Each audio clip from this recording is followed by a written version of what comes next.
César Ricaurte es el director de Fundamedios, que es es ecuatoriano, pero contame un poco qué hace Fundamedios. Muchas gracias por la invitación. Fundamedios es básicamente una organización de periodistas que se dedica a monitorear, defender y promocionar la libertad de prensa en el Ecuador.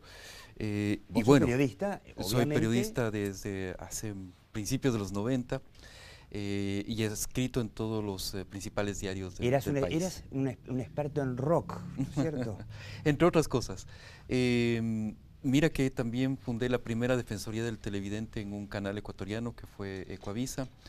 Y he hecho investigación periodística, he escrito también mucho de política, de cultura. Y como tú dices, bueno, mi fascinación personal es el rock.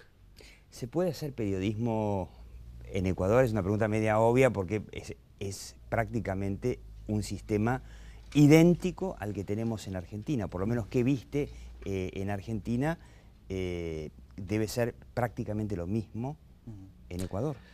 Mira, yo creo que es muy parecido.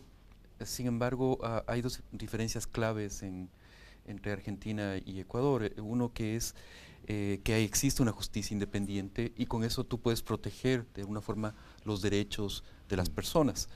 Y lo otro que te diría es que subsisten en Argentina medios grandes, importantes, que pueden hacer un balance En con el Ecuador no poder hay del gobierno. ninguna de las dos cosas. En el Que Ecuador son en este claves. momento los medios están bajo un ataque inmenso. Estamos regulados por la Ley Orgánica de Comunicación, que es una ley muy intervencionista en los contenidos de los medios de comunicación. Mira que crean figuras como la del linchamiento mediático. Linchamiento mediático. Así es, linchamiento mediático, que es básicamente el que un periodista o grupo de periodistas se confabulen para afectar la honra de un funcionario público o de una persona, ¿no es cierto?, publicando notas durante varios días.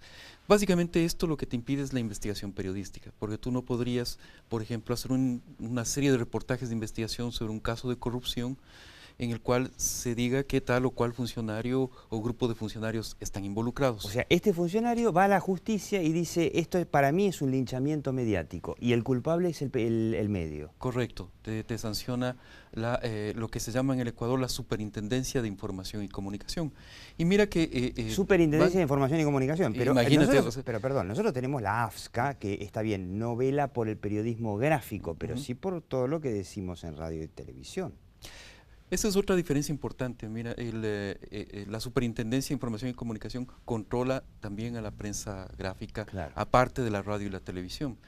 Pero para que veas hasta dónde llegan los límites o no hay límites para la aplicación de normativa como esta, a un canal de televisión en el Ecuador se le aplicó la figura del linchamiento mediático porque en un programa deportivo que incorpora un segmento cómico con marionetas, hicieron una parodia del presidente de la Federación Ecuatoriana de Fútbol, lo que equivaldría acá a la AFA, ¿no? Sí, sí. O sea, es como si estuviera en vida una burla de Gorondona. Exactamente.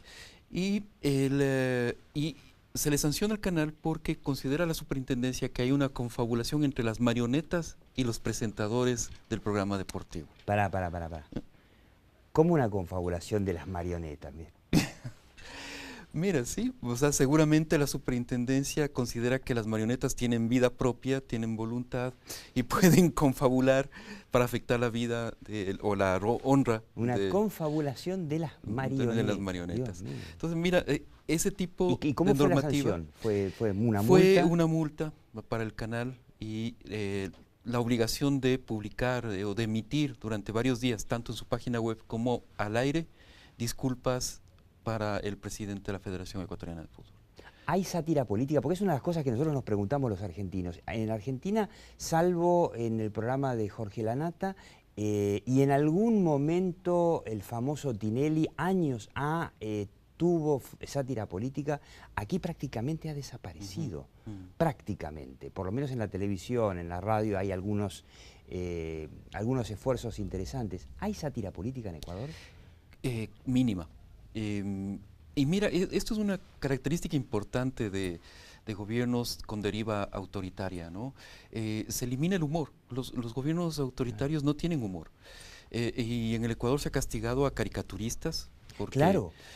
Bonil... Mucho antes del atentado a Charlie Hebdo, Bonil, el caricaturista ecuatoriano, Ujú. tuvo que autocensurarse por una caricatura. Tuvo que rectificar una caricatura, imagínate, rectificar una caricatura que es básicamente una parodia, una sátira, una opinión, ¿no es cierto? ¿A quién caracterizaba con esa?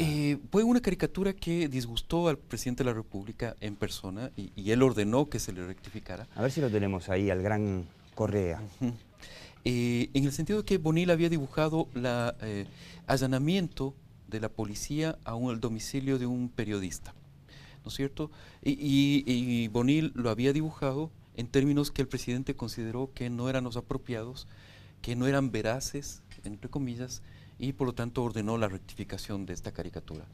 Y luego hubo un segundo proceso que ahora ha llegado incluso a la Fiscalía, es decir, ya está en investigación si hay un delito. Bonil puede ir a la cárcel por esto, por haber publicado una caricatura que criticaba a un legislador del partido de gobierno que es afrodescendiente, que es negro. Pero consideró a la superintendencia que había una discriminación racial en esa caricatura. A los legisladores afrodescendientes no se les puede criticar en el Ecuador. Y esto es solamente una muestra, ¿no? O sea, tú preguntabas apropiadamente si hay sátira política. Mira que se ha llegado al extremo del presidente Correa a llamar a una guerra contra las redes sociales, y justamente sus víctimas han sido páginas de Facebook, de usuarios de Facebook, que hacían humor político, que hacían los famosos memes, ¿no? Los memes. Claro, que son ¿no fotos con leyendas cambiadas, burlas o fotos trucadas. Exactamente. Que es son juegos. Son juegos, exactamente, que tienen los usuarios de Facebook. Bueno, el presidente le ha disgustado que le hayan hecho memes y ha ordenado que se inicie una guerra contra las redes sociales, ha abierto una plataforma oficial que se llama Somos Más, y varios usuarios de Facebook han tenido que cerrar sus páginas por el acoso oficial e incluso amenazas de muerte que han recibido por su trabajo, por su actividad. ¿Hay medios grandes que resisten? Hay medios grandes que resisten, Diario El Universo, Diario El Comercio, Diario Expreso. ¿En televisión? Eso es muy... En televisión hay un canal de televisión independiente que subsiste, pero como te digo, están bajo una enorme presión. En este momento en el Ecuador las decisiones editoriales ya no la toman los editores o los periodistas, la toman los abogados. Todas las notas antes de ser publicadas, por lo menos en los medios grandes, son revisadas por equipos de abogados para ver si puede traer algún problema, puede ser sancionado el medio de alguna forma una de las bajo cosas la ley. Que yo te escuché que me dejó helado, y hasta casi me parece casi ridículo, es que lo que hacemos nosotros acá, que es, por lo menos ya que la presidenta nos obsequia cadenas compulsivas y prepotentes prácticamente todas las semanas o a veces varias veces por semana, es por lo menos citarla y poder opinar sobre lo que dice. Y en Ecuador no se puede. En Ecuador no se puede porque todas las imágenes presidenciales y de los discursos presidenciales tienen copyright. La presidencia se ha apropiado de esos discursos, ha registrado esos discursos, y entonces si tú quieres utilizar en un reportaje, en un documental, las palabras del presidente o imágenes del presidente, pues te pueden bajar tranquilamente por reclamos de copyright de esos materiales, ¿no? Y ha sucedido en innumerables ocasiones. Eso es increíble, o sea, eso es más o menos como que nosotros agarramos un pedazo de discurso de Cristina, hay algunas frases de Cristina que incluso el programa de Longobardi a la mañana en Radio Mitre los usa un poquito jocosamente, como cuando ella habla de las tapas de los diarios que solamente sirven para envolver huevos, y esto estaría prohibido en Ecuador. La presidenta acá dice que se pueden envolver huevos con... Es interesante porque el presidente Correa dice que sirven para envolver aguacates, que no sé si tienen paltas. Las paltas, exactamente. Mira, en el Ecuador, efectivamente, los discursos presidenciales, que es información pública, no puede haber algo más público, algo más... Claro, que la palabra del presidente, del que es primer mandatario. Exacto, el primer funcionario público. Pero, como te digo, la Presidencia de la República ha registrado todos esos discursos como material con protección de copyright, de derechos de autor. Es muy muy difícil trabajar como periodista en un país como Ecuador. Ahora, lo que es interesante, como comparación, ¿no? Argentina económicamente es un país que le va muy mal, tenemos una inflación altísima, tenemos una economía que hace 4 años que no crece y ahora está, desde el año pasado, está en caída. En el caso de Venezuela, bueno, yo creo que no vale ni la pena comparar. Los venezolanos, hace poco estábamos escuchando que tienen que dedicarle 6 horas, o sea, una familia tiene que dedicarle a alguien 6 horas del día a tratar de conseguir alimentos. O sea, la economía chavista, que después se convirtió en, bueno, madurista, está peor que Cuba, siendo el país petrolero más rico del mundo, ¿no? O sea, realmente lo de Venezuela es un caso que es todavía peor que el argentino. Entonces uno imagina que estos tipos, estos mandatarios, bueno, cometen todos estos actos de censura para que la gente no se supuestamente entere, como si no se enterara, que la situación económica y social es un desastre. Pero lo que me llamó la atención, porque además estuve en Ecuador no hace mucho tiempo, es que Ecuador sigue teniendo una economía muy estable. Ecuador tiene el dólar como moneda, o sea, cuando asumió este hombre Correa, no quitó la dolarización que ya estaba en Ecuador, por lo tanto, en Ecuador no existe la inflación, hay una gran estabilidad, y la economía, por lo menos hasta ahora, venía bastante bien. Era el único país, digamos, de la hermandad bolivariana que económicamente le iba bien. ¿Por qué hace eso? A ver, mira, la situación económica en el Ecuador, como tú dices, ha sido estable, ha habido un crecimiento económico importante. Ahora, esto es producto, uno, de una economía dolarizada que trajo estabilidad, ya por 13 años prácticamente, Claro. ¿no? Venía de antes de Correa. Y venía desde antes. El presidente Correa ha tenido el buen juicio, como señalabas, de no desdolarizar la economía. Sin embargo, Dice esto... que Correa decía, hay solo una cosa más popular que yo. El dólar. Y por supuesto, también hay un factor político ahí, es decir, el dólar es, la población se ha acostumbrado a tener monedas duras en su bolsillo y no le vas a quitar fácilmente el dólar, ¿no? Los ecuatorianos no quieren, no van a aceptar los papelitos sin valor como aceptamos los argentinos. Es muy difícil que eso vuelva a pasar. Y el otro factor han sido los altos precios del petróleo. Efectivamente, Claro. no ha habido periodo, y yo creo que esto ha sido a nivel de Latinoamérica, en que los commodities han estado con mejores precios, O sea, ¿no? así como Argentina no supo aprovechar el boom de la soja en su momento, Ecuador sí pudo aprovechar, o Correa sí supo aprovechar el boom del petróleo, pero que ahora se está acabando. Mira, hay todavía que evaluar, ¿no? Recuerda que el presidente Correa tiene 8 años en el poder, a diferencia del el chavismo, que tiene 16 años en Venezuela, y bueno, el kirchnerismo tiene 12 años, 13 años, bueno, tú me corregirás. Es decir, son procesos que todavía no terminan, ¿no? La economía en el Ecuador se sustenta en el gasto fiscal.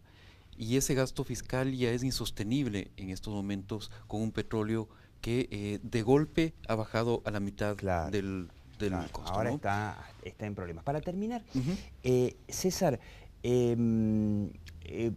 yo charlé con Jaime Durán Barba, que acá todos lo conocemos porque es uno de los asesores de Mauricio Macri, ecuatoriano, uno de los más brillantes de América Latina sin duda, y el año pasado ayudó a ganarle a Correa o al correísmo, como se llame, 3 intendencias claves. La de Quito, la de Guayaquil, que bueno, que siempre estuvo en manos de la oposición, y otra más creo que fue Cuenca, la de sí. Cuenca. Ujú. ¿Quiere Correcto. decir que a Correa, con toda su popularidad y todos sus intentos de censura, se le puede ganar? Ujú. Mira, el año pasado el gobierno sufrió una fuerte derrota electoral. No solamente las 3 ciudades que tú acabas de citar, sino las 20 principales ciudades Ajá. del país pasaron a manos de la oposición. Y eso fue un signo muy importante. Digamos que el gobierno del presidente Correa, a partir de su reelección, ha tenido un viraje muy fuerte y de ser un gobierno de signo progresista como se pintaba en una primera etapa, ha pasado a ser un gobierno con un discurso muy confrontativo, ¿no es cierto?, muy ideológico, pero de actuaciones muy conservadoras. Mira que en el Ecuador actualmente hay una política de Estado frente a los derechos reproductivos, por ejemplo, Ajá. que está basada en abstinencia. El secretario de la ¿Perdón? presidencia, sí, sí, ¿Cómo? siglo XXI y se habla de abstinencia. El secretario de la Perdón, presidencia, vos te referís al uso de no, preservativos. no, no, a la abstinencia de cualquier actividad sexual. Y ¿Y de eso es hecho, popular digo, o sea, no, no, para nada, mira, y es totalmente desfasado, ¿no? Pero es en una política de Estado. Hay 52 chicas en el Ecuador que están procesadas, están en la cárcel por aborto. El secretario de la presidencia te decía, dijo literalmente que las mujeres debían abstenerse de iniciar su vida sexual hasta después de obtener un título universitario. Entonces, eso eso te me da, suena medio como la China comunista, ¿no? Así. y sí, y medieval, ¿no? Un ¿Y eso poco. es popular? No. Yo te diría que hay mucho descontento. La semana pasada, aproximadamente 200.000 personas salieron a las calles en todo el Ecuador eh, y lanzaron un mensaje muy fuerte al gobierno. Lamentablemente el gobierno, el presidente Correa, es impermeable a las Sí, no críticas, escucha, o sea, ¿no es cierto? No conocemos escucha. eso, sí, sí. En Lo Argentina es conocen, más sí, parecido, sí. sí. Pero hay un mensaje muy fuerte en la calle de desgaste del gobierno, precisamente por toda esta serie. La gente siente que el Estado, el gobierno se está metiendo incluso en su cama, se está Claro. metiendo en su televisor, se está metiendo con la comedia que ve, se está metiendo en la comida que compra en el supermercado, o sea, se está metiendo en todos los aspectos de la vida. Y ya eso crea incomodidad. Termino y la última. Si en Argentina hay un cambio, como las encuestas están diciendo que en las elecciones a fin de año va a haber un cambio, ¿puede eso ayudar a que haya un cambio en Ecuador? Yo creo que sí, porque marcaría, digamos, una reversión de una tendencia, ¿no? Sin duda sería un signo muy importante de que ha llegado el fin de un ciclo y que en América Latina comenzamos otro, ¿no? Recordemos, Diego, que en el tiempo de las dictaduras todo el continente Sí. estuvo, ¿no es cierto?, marcado por las Las dictaduras. caídas de las dictaduras fue un efecto Y dominó fue también. exactamente, cuando cayó una, fueron cayendo las demás, ¿no? Y yo creo que es efectivamente un cambio en cualquiera de nuestros países marca una reversión de tendencia. César, muchísimas gracias.